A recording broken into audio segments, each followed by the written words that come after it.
السلام علیکم guys, welcome to my YouTube channel find the world. Guys I hope آپ کو ہماری پچھلی ویڈیو بہت اچھی لگی ہوگی، جس میں ہم نے آپ کو بتایا کہ کیسے نینا گولی بنتی ہے اور کیسے وہ اپنے ساتھ ہوئے ظلم کا بدلہ لیتی ہے.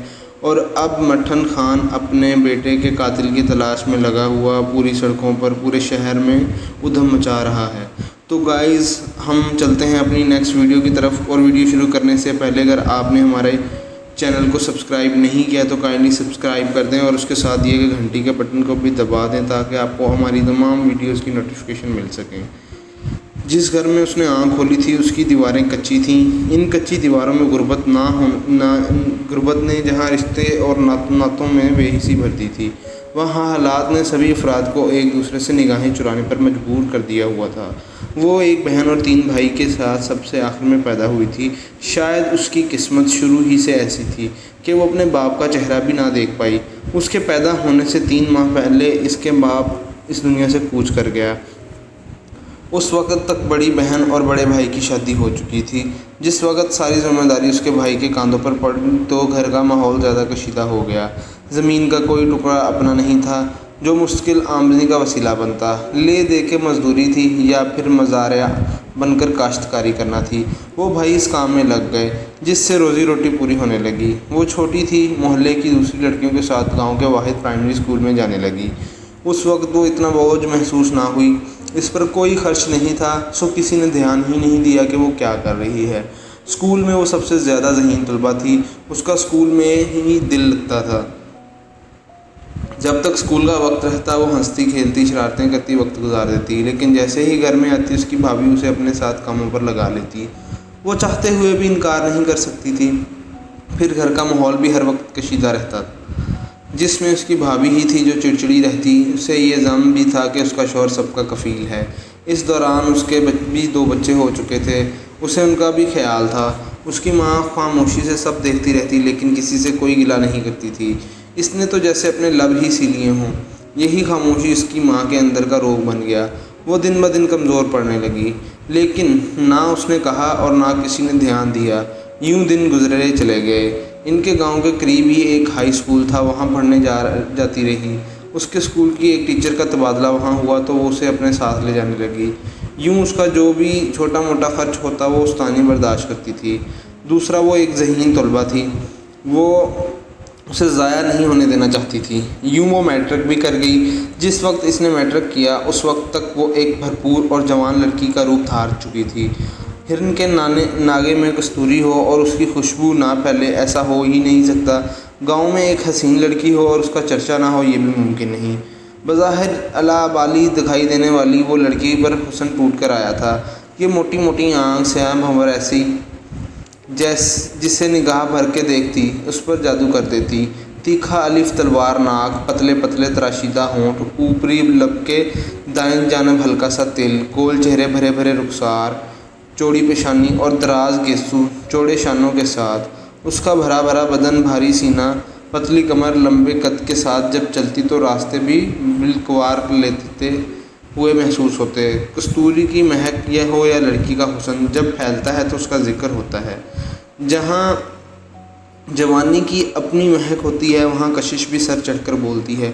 گاؤں کے لڑکے ڈیروں پر رات کی تنہائیوں میں اس کی باتیں کرنے لگے، جس کی سرگوشیاں بہت دور تک پھیل گئیں. گھر میں طوفان اس وقت اٹھا جب اس نے شہر کے کالج میں داخلہ لینے کی بات کی. سبھی حیران تھے کہ اس گھر میں کسی لڑکے نے اسکول پاس نہیں کیا اور یہ لڑکی ہو کر کالج پڑھنے جائے گی، اور وہ بھی شہر. ایسا تو ممکن ہی نہیں تھا. ہفتہ 10 دن پہلے چکھ چکھ چلتی رہی. اسی دوران بھابھی نے سب سے زیادہ ناک چڑھائی تھی. بھائی الگ چیخے، لیکن ایک ماں تھی جو اب تک خاموش تھی.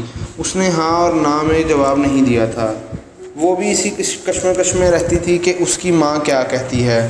اگر ماں نے ہاں کر دی تو وہ کسی کا کہنا نہیں مانے گی، اور اگر انکار کر دیا تو وہ خاموشی سے گھر بیٹھ جائے گی. اس مسئلے کا حل گاؤں کی اسی استانی نے آ کر حل کیا جو اب تک اس کی مدد کرتی چلی آئی تھی. اس نے اخراجات کی ذمہ داری خود پر لی. تب اس کی ماں نے کالج جانے کی اجازت دے دی. اصل میں معاشی ہی مسئلہ تھا جس کے سبب وہ خاموش تھی. اسے اجازت مل گئی، لیکن اس شرط کے ساتھ کہ وہ برقعے اوڑھ کر جائے گی. اس نے یہ شرط مان لی. اس نے کالج میں داخلہ لے لیا، گویا ایک نئی دنیا میں آ گئی۔ وہاں بھانت بھانت کی لڑکیاں تھیں، مختلف عمر اور طبقے سے تعلق رکھنے والی تھیں۔ طرح طرح کی لڑکیوں میں اس نے بہت جلد اپنی شناخت بنا لی۔ وہ کالج میں ہر دل عزیز، شرارتی اور ذہین طالبہ کے طور پر مشہور ہو گئی۔ دراصل وہ خود کو کالج کی اس دنیا میں پا کر اپنا سب کچھ بھول جانا چاہتی تھی۔ وہ جب گھر سے نکلتی تو سکھ کا سانس لیتی۔ وہ بھول جاتی کہ گھر کی تنگی، پریشانیاں، تانے گھٹن، جو سب غربت کی وجہ سے تھا، کچھ دیر سے ہی سکون میں رہتی۔ اسے یہ قطعاً یقین نہیں تھا کہ وہ یہاں کالج کے 2 سال پورے بھی کر پائے گی یا نہیں، کیونکہ اسے ایک نئے افتتاحات کا سامنا کرنا پڑ گیا تھا۔ اسے کالج میں کوئی مسئلہ نہیں تھا، مگر جب وہ گھر سے نکلتی اور اسٹاپ تک جاتی تو کئی بھنورے اس کے ارد گرد منڈلانے لگتے۔ وہ برقعے کی اوٹ سے سب کو دیکھا کرتی، لیکن اپنے کسی بھی عمل سے کسی کو بھی یہ محسوس نہ ہونے دیتی کہ اس کی کوئی ذرا سی بھی دلچسپی ہے۔ اس لیے کسی کی ہمت نہ پڑتی کہ اس سے بات کر سکے۔ وہ کالج سے واپس آتے تو یہی سلسلہ لگا رہتا۔ سودا بہت محتاط رہی۔ اگرچہ اس کا تعلیمی سلسلہ اس سستانی کی وجہ سے چل رہا تھا، لیکن وہ ماں بیٹی خود بھی محنت کرتی تھیں۔ کسی کے کپڑے کاٹ دیے، جنگیریں بنا دیں، یا ایسے ہی وہ کام جو عموماً گاؤں کی گھر بیٹھی والی عورتیں کرتی ہیں۔ اس سے جو ملتا اسی سے وہ اپنا خرچ چلا لیتی۔ دن گزرتے گئے اور وہ 2 برس پلک جھپکتے بیت گئے۔ اس نے امتحان دیا اور اعلیٰ درجوں کے نمبروں میں پاس ہو گئی۔ اس کی خوشی کا کوئی ٹھکانہ نہیں تھا۔ اس نے مزید تعلیم حاصل کرنے کی ٹھان لی۔ اسے پورا یقین تھا کہ اس کے بھائی اسے ایسا کرنے نہیں دیں گے، لیکن وہ مطمئن تھی کہ وہ ایسا کر کے ہی چھوڑے گی، وہ ضرورت پڑے گی۔ کالج کے داخلے شروع ہوئے تو پھر گھر میں طوفان اٹھ گیا، لیکن اس بار کا موقف مضبوط تھا۔ اب اس کی وہ استانی نہیں رہی تھی جو اس کی معاشی مدد کرتی تھی۔ اس کی شادی ہو چکی تھی اور وہاں سے اس کا تبادلہ وہاں ہو گیا تھا جہاں اس کا سسرال تھا، لیکن پھر اب وہ اپنے بھائیوں پر معاشی بوجھ نہیں تھی۔ اس کے کردار پر کوئی انگلی نہیں اٹھا سکتا تھا۔ وہ 2 برس کالج جاتی رہی تھی، لیکن ایسی کوئی سامنے نہیں آئی تھی جس کی وجہ سے اس کے کردار پر شک کیا جا سکتا۔ اس کی ضد تھی کہ وہ مزید پڑھے گی، سو اس نے کالج میں داخلہ لے لیا۔ شہر کا وہی کالج تھا، وہی آنا جانا، وہی دور دور سے تاڑتے ہوئے لڑکے تھے، مگر اس میں اعتماد کہیں زیادہ آ گیا تھا۔ وہ پہلے اندر سے دبو قسم کی لڑکی تھی، لیکن خود پر اعتماد کی وجہ سے اس کا اپنا بوجھ آپ اٹھانا تھا۔ اس کالج آتے ہوئے زیادہ دن نہیں ہوئے تھے کہ انہی دنوں شہر میں ایک FM ریڈیو آ گیا۔ اسے شہر بھر کا تو نہیں پتا، لیکن کالج کی لڑکیوں میں ایک دم سے کریز آ گیا تھا۔ FM ریڈیو پر چلنے والے تو گیت اور نغمے وہی ہوا کرتے تھے جو ویسے بھی سنے جا سکتے تھے، لیکن لڑکیوں میں وہاں ایک پروگرام کے DJ فواد کا بڑا چرچا ہونے لگا تھا۔ ملا جلا کر اس کی تعریف بنتی تھی، وہ یہی تھی کہ اس کی آواز اتنی موہ لینے والی تھی کہ سیدھی دل میں اتر جاتی۔ اس کا لہجہ یوں ہے کہ جذبات اور احساسات کو اتھل پتھل کر کے رکھ دیتا۔ اس کی باتیں ایک نئے جہان کا در کھول دیتی تھیں۔ وہ بھی یہی باتیں سنا کرتی تھی، لیکن اس کے پاس کوئی ایسا ذریعہ نہیں تھا کہ وہ بھی اس کی آواز، لہجہ اور باتیں سن سکے۔ ایک سیل فون خریدنے کے لیے اس کے پاس پیسے نہیں تھے۔ ایک دن بیٹھے بیٹھے اس کا یہ احساس شدت اختیار کر گیا، وہ کیوں اتنی مجبور ہے کہ چھوٹی چھوٹی حسرتوں کے لیے تڑپتی رہتی ہے۔ وہ بھی اسی دنیا کی رہنے والی ہے جہاں اتنے پیسے ایک کھانے پر خرچ دیتے ہیں۔ وہ کیوں اور وہی کیوں؟ دماغ میں بہت سارے خیال آتے چلے گئے۔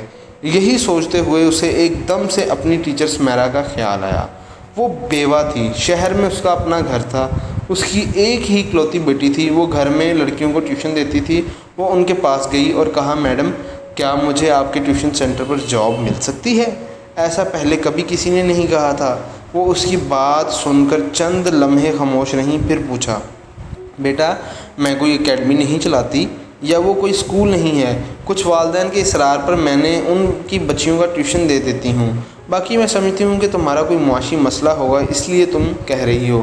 جی میری چھوٹی چھوٹی ضروریات میں رہ جاتی ہیں، میرا بھی دل کرتا ہے میں کوئی شے خرید لوں، پھر میرے تعلیمی اخراجات۔ اس نے کہنا چاہا تو ٹیچر نے مسکراتے ہوئے کہا، مجھے تمہاری تعلیمی کیریئر کا پتہ ہے، تم ایک ذہین لڑکی ہو، میری مددگار ثابت ہوگی، خاص طور پر تمہاری انگریزی میں کافی حد تک مضبوط ہونا۔ تم کل سے آ جانا، باقی ہم دیکھ لیں گے۔ اپنے بارے میں یہ بات سن کر اسے لگا کہ جیسے وہ ترقی کی بلندیوں پر ہے۔ یہ سب اسی گاؤں والی استانی کی وجہ سے ممکن ہوا تھا۔ اس نے بچپن ہی سے اس کے ذہن میں یہ ڈال دیا تھا کہ اگر ترقی کرنی ہے تو انگریزی زبان پر عبور حاصل کرو۔ وہ اسے خوب انگریزی پڑھاتی تھی، جس کی وجہ سے اسے روزگار کی سہولت میسر آ گئی تھی۔ اسی انگریزی کی اہمیت کا اندازہ ہو گیا تھا۔ اسی دن اس نے اپنی ماں سے کہہ دیا کہ وہ شہر میں ٹیوشن دیا کرے گی، اس لیے اب لیٹ آیا کرے گی۔ بھائیوں نے پھر جزیز کی، لیکن بات کمانے کی تھی تو زیادہ نہیں بولے۔ وہ اگلے دن سے وہاں پڑھانے لگی۔ زندگی نے ایک نئی کروٹ لے لی۔ اسے مہینے بعد اچھی خاصی رقم ملنے لگی تھی۔ اس نے سیل فون نہ جانے کب کا خرید لیا ہوا تھا۔ وہ گیت اور نغمے سننے کے علاوہ فواد کی آواز اور باتیں بھی سنا کرتی تھی۔ وہ ایک نشہ تھا جو اسے لگ چکا تھا۔ جب بھی اس کا پروگرام آتا وہ سننے بیٹھ جاتی اور پھر دنیا مافیات سے بے خبر ہو جاتی۔ وہ کپڑے بھی تھوڑے اچھے پہننے لگی تھی، ماں کے لیے پھل بھی لے جاتی۔ میڈم کی بیٹی فاخرہ اس کی بہت اچھی سہیلی بن چکی تھی۔ کچھ دیر ہو جاتی تو انہیں کہاں کہ ہاں ان کے ہی ہاں رہ جاتی۔ دھیرے دھیرے وہ اس فیملی کا حصہ بن گئی تھی۔ یوں ایک برس آنکھ جھپکتے ہی گزر گیا۔ اس دوران فواد خان اس کے حواس پر چھا گیا تھا۔ وہ اسی کے خیالوں میں رہنے لگی تھی۔ وہ گرمیوں کی چھٹیوں سے پہلے بہار کے دن تھے۔ ایک دن فواد خان نے FM ریڈیو پر باتیں ہی کچھ ایسی کی کہ اس کا من مچل کے وہ فواد سے بات کرے۔ پورا ایک دن اس نے خود پر جبر کیا، لیکن پھر وہ خود کو نہ روک سکی اور اس نے کال ملائی۔ چند ثانیے بعد ہی اس کی کال ریسیو ہو گئی۔ جی فرمائیے، میں فواد خان بات کر رہا ہوں، مجھے آپ ہی سے بات کرنی ہے، اس نے دھڑکتے ہوئے دل سے بامشکل کہا۔ واو، آپ کی آواز تو بہت خوبصورت ہے، کہیے میں کیا خدمت کر سکتا ہوں؟ اس نے خمار آلود لہجے میں کہا، جو سیدھا اس کے دل میں اتر گیا۔ پھر اس سے بات نہیں ہو سکی۔ اس نے فون بند کر دیا۔ ابھی اس کی سانسیں ہی درست نہیں ہو پائی تھیں کہ اس کا سیل فون بج اٹھا۔ اسکرین پر فواد کے نمبر جگمگا رہے تھے۔ اس نے کانپتے ہاتھوں کے ساتھ کال ریسیو کر لی۔ فون کیوں بند کر دیا آپ نے؟ وہ خمار آلود پیار بھرا لہجہ جو من کی دنیا کو گداگر کر رہا تھا، بس ایسے ہی اس نے کانپتی ہوئی آواز میں کہا۔ اس کا وہ سارا اعتماد کہیں غائب ہو گیا تھا۔ یہ تو کوئی ایسی بات نہ ہوئی، کہیے آپ کیا کہنا چاہ رہی تھیں؟ اس نے نشیلے لہجے میں کہا تو اسے اس وقت تک اپنا اعتماد بحال کر چکی تھی، اس لیے بولی، آپ کی آواز بہت اچھی ہے اور آپ باتیں بھی بہت خوبصورت کرتے ہیں۔ اس پر فواد خان نے ایک ہلکا سا کہکا لگایا اور بولا، یہ تو مجھے معلوم ہے، کوئی نئی بات تو بتائیں۔ جی کوئی نہیں، اس نے کہا اور فون بند کر دیا۔ یہ تھی ابتدا۔ اس کے بعد یہ سلسلہ چل نکلا، کبھی یہ فون کر لیتی اور کبھی وہ۔ شروع میں وہ کچھ جھجکتی تھی، اتنا کھل کر بات نہیں کرتی تھی، لیکن فواد خان کی حوصلہ افزائی سے کچھ اپنی اوپر اعتماد نے اس کی جھجک ختم کر دی۔ وہ اس کے پروگرام سے لے کر اس کی باتوں پر تنقید کرنے لگی۔ یہ سلسلہ دراز ہوتا گیا۔ ہر نئی ایجاد بذات خود اچھی بری نہیں ہوتی، بلکہ اس کا استعمال اچھا یا برا ہوتا ہے۔ سیل فون کی ایجاد کے ساتھ ہی ہر سیل فون رکھنے والے نے اسے اپنی سمجھ اور عقل کے مطابق استعمال کیا۔ انہی دنوں پر اس پر انکشاف ہوا کہ سیل فون کی بھی اپنی دنیا ہے۔ ہر روز کوئی نہ کوئی لڑکی ایک نئی کہانی سناتی تھی۔ کوئی کسی کے پیار پاگل ہو رہی تھی اور آہیں بھر بھر کے رات ہونے والی باتوں کے قصے سناتی۔ کوئی کسی لڑکی کو بیوقوف بنا کر اسے کس طرح پاگل کر رہی تھی یہ کہانی سناتی۔ کوئی یہ داستان کہتی کہ سچی محبت بھی کتنی ظالم ہوتی ہے۔ کسی نے رابطے کے لیے اور کسی نے کھیل کے لیے اسے کھلونا سمجھ کر کھیلنا شروع کر دیا۔ ایسی کھٹی میٹھی باتوں کا ایک الگ ہی چسکا تھا۔ کالج میں دوسری لڑکیوں کی طرح اس کا بھی اپنا ہی ایک گروپ تھا، جس میں وہ 6 لڑکیاں تھیں۔ ان میں رابعہ بہت زیادہ چالاک تھی۔ اس نے ایک شغل پکڑا ہوا تھا کہ وہ چند دن کسی لڑکے سے بات کرتی اور پھر اسے فرمائشیں شروع کر دیتی۔ بات سیل فون کارڈ سے شروع ہوتی اور مہنگی چیزوں تک جا پہنچی۔ جب تک وہ یہ فرمائشیں پوری کرتا وہ باتیں کرتی رہتی، جیسے ہی وہ نہ کر پاتا یہ نگاہیں پھیر لیتی۔ کوئی زیادہ ہی تنگ کرتا تو اپنے بھائیوں سے کہہ کر اس کی پٹائی کروا دیتی اور یہ کہانی وہ بڑے ذوق و شوق سے سناتی۔ ایک عجیب ماحول تھا جس کی کوئی سمجھ نہیں آ رہی تھی۔ ہر کوئی اپنی دنیا میں گم تھی، لیکن ایک بات طے تھی کہ ان میں شرارت کا عنصر زیادہ تھا۔ لڑکوں کو تنگ کرنا، انہیں بیوقوف بنانا اور پھر اگلے دن تبصرے کر کے خوش ہونا، یہ ان کا مشغلہ بن گیا تھا۔ ایسے ہی ایک دن رابعہ نے اسے کہا، یار ایک لڑکا بڑے دنوں سے تنگ کر رہا ہے، اسے ٹھیک کرنا ہے۔ پہلے تو مجھے یہ بتا کہ تم اسے کب سے تنگ کر رہی ہو؟ اس نے ہنستے ہوئے کہا۔ او یار وہ مجھ سے بھی کہیں گھاک نکلا ہے۔ میں نے جب دیکھا کہ یہ میرے مطلب کا نہیں تو میں نے بات کرنا بند کر دی۔ اب وہ سم بدل لو یا پیار سے سمجھا دو، اس نے اپنی روح میں کہا تو وہ تیزی سے بولی۔ مجھے مت سمجھاؤ تم میری امی بن کر۔ رابعہ کے یوں کہنے پر وہ ایک دم سے ٹھٹ گئی۔ رابعہ نے ایسے ہی نہیں کہا تھا، اسے نینا کی صلاحیت کا پتہ تھا۔ وہ اس طرح آواز بدل کر بات کرنے کی صلاحیت رکھتی تھی کہ ایک آواز دوسری سے نہیں ملتی تھی۔ اس کی اس خوبی کے بارے میں سب کو پتہ تھا۔ کالج میں ہونے والے ڈراموں میں وہ کئی بار یہ کردار ادا کر چکی تھی۔ ہر کردار کے ساتھ اس کی اپنی آواز ہوتی۔ وہ بہت اچھی پیروڈی کر لیتی تھی۔ اس کی گانے والی آواز بہت خوبصورت تھی۔ اس وجہ سے ایک ٹیچر نے اسے مشورہ دیا تھا کہ وہ ایسی آوازیں نہ نکالا کرے ورنہ اس کے گانے والی آواز خراب ہو جائے گی۔ رابعہ کے کہنے پر اس نے یہ تجربہ کرنے کی ٹھان لی۔ میں نے رابعہ کا سیل فون لیا اور اس لڑکے کو کال ملائی۔ اس کے گروپ کی لڑکیاں بھی سامنے تھیں۔ اس نے ایسی باتیں کیں کہ وہ پھر دوبارہ اس لڑکے کی ہمت نہیں پڑی۔ رابعہ اور اس کی سہیلیوں کو ایک نیا کھیل مل گیا۔ نینا کا فواد کے ساتھ رابطہ تھا، بات تکلفات سے بھی آگے نکل چکی تھی۔ فواد خان کا یہ تقاضا تھا کہ اسے کہیں ملے۔ وہ اسے دیکھنا چاہتا تھا لیکن وہ اسے ہر بار کی طرح دی جاتی تھی، کوئی نہ کوئی بہانہ بنا دیتی، یہاں تک کہ معاملہ ناراضگی تک آ گیا۔ فواد خان اس سے ناراض ہو گیا۔ اس کے مان جانے کی یہی شرط تھی کہ اسے تنہائی میں ملے۔ انہی دنوں FM ریڈیو والوں نے گانے کا ایک مقابلہ رکھ دیا جس میں لڑکے اور لڑکیوں کی انٹری ہوئی اور الگ الگ دن ان کے مقابلہ ہونا تھا۔ نینا نے اپنی انٹری کسی دوسرے نام سے کروا دی۔ اصل میں وہ یہ چاہتی تھی کہ اس کے گھر والوں کو پتہ نہ چلے۔ اس کا نام اگر ریڈیو پر گونج جاتا تو پورے علاقے میں یہ بات دھوم جانی تھی۔ دوسرا، فواد خان اسے پہچان نہ لے۔ وہ اس کا سامنا نہیں کرنا چاہتی تھی لیکن اس باور کرانا چاہتی تھی کہ اسے دیکھ سکتی ہے، لیکن وہ اسے خود کو نہیں دکھائے گی۔ اسے پتہ ہے ہی تب چلے جب وہ ریڈیو سے آ جائے۔ مقابلے والے دن وہ وہاں پہنچی۔ اس نے حجاب لیا ہوا تھا جس میں سے اس کی صرف آنکھیں دکھائی دے رہی تھیں۔ اسے خود نہیں پتہ تھا کہ وہاں پر موجود لوگوں میں فواد خان کون ہے۔ دونوں میں یہی ایک آواز کا تعلق تھا۔ وہ ریڈیو کی عمارت میں اپنی سہیلیوں کے ساتھ سہمی سی داخل ہوئی، لیکن تھوڑی دیر بعد ہی اس نے اپنا اعتماد بحال کر لیا۔ چند لڑکیاں تھیں جنہوں نے مقابلے میں حصہ لیا تھا۔ چونکہ نتیجے کا اعلان بعد میں ہونا تھا، اس لیے وہ اپنا گانا ریکارڈ کراتے ہی وہاں سے آ گئی۔ اسی شام جب وہ اپنی ٹیچر سمیرا کے گھر میں تھی، اس کا سیل فون بج اٹھا۔ اجنبی نمبر دیکھ کر اس نے فون نہیں اٹھایا۔ کچھ دیر بعد پھر فون بجا تو اس نے کال ریسیو کر لی۔ اس کی ہیلو کا جواب میں ایک شائستہ مردانہ آواز ابھری۔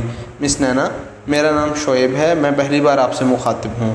میں آپ سے ایک بات کرنا چاہتا ہوں۔ جی بولیں، آپ کیا بات کرنا چاہتے ہیں؟ اس نے بھی انتہائی شائستگی سے جواب دیا۔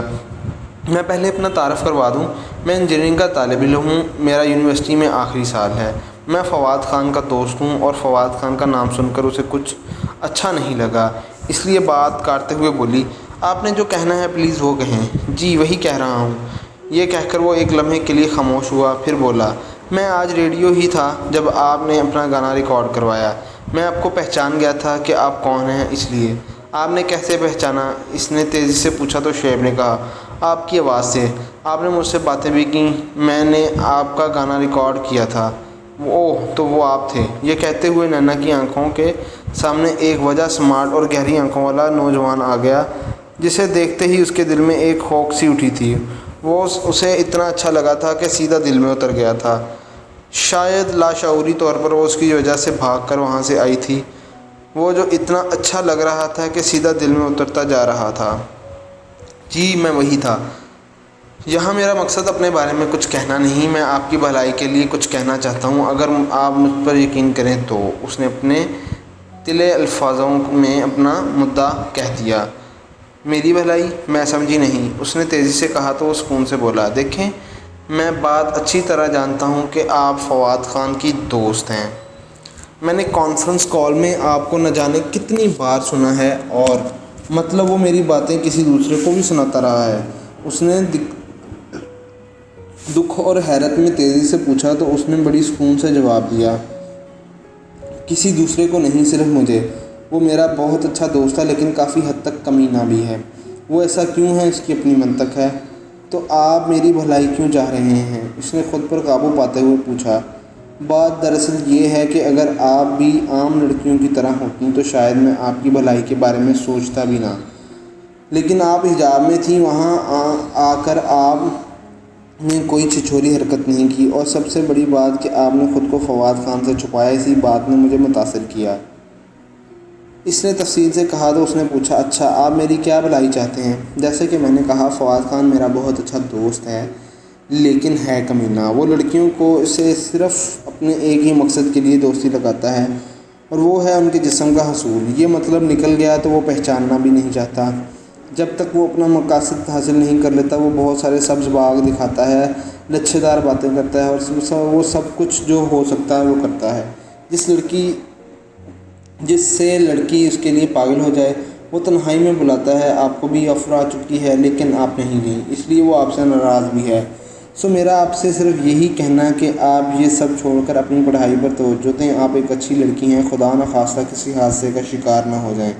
آپ نے بالکل درست کہا، میں آپ کا شکریہ ادا کرتی ہوں، لیکن آپ ایسا کیوں؟ اس نے پوچھنا چاہا تو شعیب نے دکھ اور اکتائے ہوئے لہجے میں اس کی بات کاٹ کر کہا، مجھے یہی امید تھی کہ آپ کوئی ایسا ہی شک بھرا فضول سا سوال کریں گی۔ میں نے آپ کو انفارم کر دیا، اب آپ جو چاہیں سو کریں، مجھے کوئی غرض نہیں۔ خدا حافظ۔ یہ کہہ کر اس نے فون بند کر دیا۔ نینا دیر تک اس فون کے اثر میں رہی۔ اس کی سمجھ میں نہیں آ رہا تھا کہ یہ خلوص تھا یا کوئی سازش۔ اس دن کے بعد شعیب کا فون تو نہیں آیا، لیکن وہ اسے ٹرانس سے نہ نکل سکی، کیونکہ 2 دن بعد ہی فواد خان کا فون آ گیا۔ اس نے بتایا کہ نینا کا گایا ہوا گانا پہلے نمبر پر آ گیا ہے۔ اس نے یہ نہیں پوچھا اور نہ کوئی بحث کی کہ تمہیں تو پتہ ہی نہیں تھا کہ میں وہاں گئی بھی تھی یا نہیں، میں نے تو فرضی نام سے انٹری کروائی تھی۔ تاہم فواد خان نے خود ہی بتا دیا کہ اس نے گانا سنا اور اس کی آواز پہچان گیا۔ وہی سوال اس کے ذہن میں گونجتا رہا کہ یہ خلوص تھا یا کہ سازش۔ فواد خان کے لیے اس کے دل ہمک اٹھتا رہا۔ اس سے بات کرنے کو دل چاہتا۔ اس نے چند دن بات نہیں کی تو پرسکون سی ہو گئی تھی۔ اب اس نے پھر بات کی تو دل مچلنے لگا تھا، مگر شعیب کی باتوں سے اٹھنے والے سوال اب اس کی راہ میں حائل تھے۔ وہ اسے روک لیتا تھا۔ ایک دن اس نے بیٹھ کر فیصلہ کر لیا کہ کیا کرنا چاہیے۔ اس کی تان یہیں پر ٹوٹی کہ شعیب کی بات کو آزمایا جائے۔ اگر فواد ویسا ہی ہوا جیسا اس نے بتایا تو پھر وہ پوری زندگی کے لیے فواد خان کو چھوڑ دے گی، اور اگر ایسا نہ ہوا تو فواد خان اس پر اعتماد بڑھ جائے گا۔ اب فواد خان کو آزمایا کیسے جائے؟ تو گائز، ہمارا یہ آج کا ایپیسوڈ یہیں پر ختم ہوتا ہے۔ آئی ہوپ آپ کو ہمارا یہ ایپیسوڈ بہت اچھا لگا ہوگا۔ ملتے ہیں اپنی اگلی ویڈیو میں، تب تک کے لیے اللہ حافظ۔